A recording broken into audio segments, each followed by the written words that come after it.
Christian Watson is out, Jeff Wilson Jr. is on the IR, and many other key fantasy options have their statuses hanging in the balance. Certain players could be able to show off their upside a bit earlier than expected, but we need to grab them now before it's too late. Damian Harris is somebody I would not mind having on my roster at all. No, the Bills aren't the most run-heavy team, and they did elevate James Cook to the starting role after he averaged more than 5.5 yards per carry in 2022, but the 24-pound difference between Harris and Cook tells me all I need to know about this situation. It's Jamal Williams and DeAndre Swift in 2022. It's A.J. Dillon and Aaron Jones. It's David Montgomery and Jahmyr Gibbs this past Thursday against the Chiefs to open 2023. Cook is going to get his rushes, but he has the pass-catching upside. When the Bills are inside of the 5 against a tough secondary, they're shoveling the ball to someone who had 15 rushing touchdowns just 2 years ago in Damian Harris. Except Damian Harris is also an efficient runner. He's not just somebody you're going to jam the ball into. What? In goal-to-go situations, Damian Harris is averaging 4.7 yards per carry throughout his career. With that being said, I'm interested enough to claim Harris and see what kind of balance the Bills' backfield operates with in Week 1 against the Jets. Now let's go to someone we can plug in right away in Sam Howell. Yes, he's practically a rookie, I understand that entirely, but all things considered, this guy is set up pretty dang well in terms of the arsenal of players around him. Terry McLaurin can be classified as an NFL veteran now, stepping into his 5th year while putting up a 1,000-yard season in each of the last 3 years. Jahan Dotson may be one of the hottest second-year players in the league. He ended last season with a double-digit fantasy performance in 4 of the last 5 games while pulling in an average of 7 targets per game in that time span.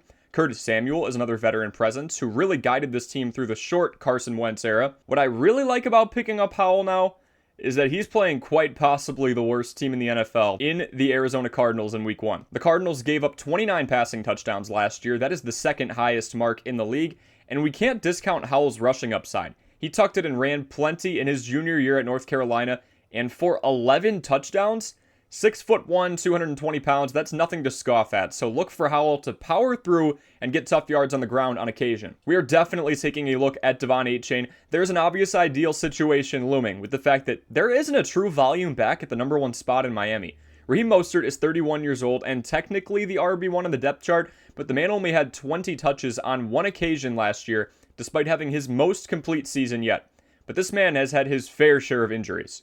Jeff Wilson Jr. is obviously on the IR, and Devon Achane shows far too much upside to be overlooked. He not only averaged 6.4 yards per carry in 3 years in the SEC, but the man was more and more and more involved as a receiver as he evolved at Texas A&M. In his junior season, he had 36 receptions for 196 yards and 3 receiving touchdowns through 10 games.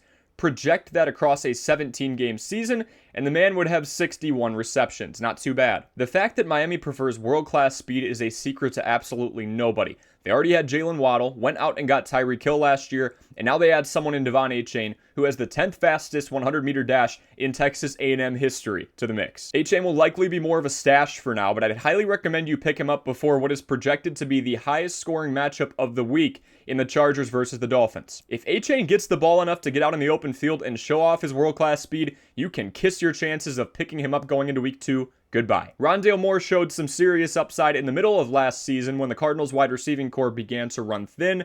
At one point last year, the man put up at least 10.5 fantasy points in a standard PPR format in 5 of 6 weeks without being touchdown reliant.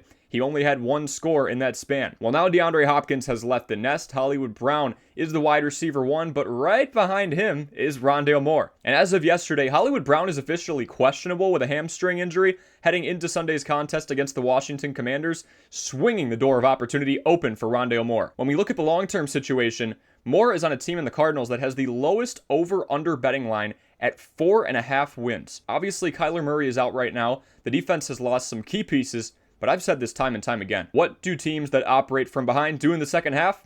They throw the ball. Don't overthink it. Unless the Cardinals are getting blown out of the water, the starting unit is going to stay out there and try to toss up some points in a hurry, and somehow this man in Rondale Moore was being drafted outside of the top 60 at his position. I'm not saying Rondale Moore is going to go out there and directly win you your league, okay? but he is going at such an extreme discount considering the fact we could see him as the wide receiver 1 tomorrow. I refuse to pass up on it. I'm going to keep telling you to get Juwan Johnson until that point is driven into the ground because his value isn't dipping, and the fact he's owned in less than half of leagues is absolutely insane to me, especially in today's tight end market. The guy had the most touchdown receptions of anybody on the Saints last year with 7 of them. 5 of those touchdowns were scored in the red zone, the second highest mark in the league among tight ends, and he was targeted 11 times in the area as well.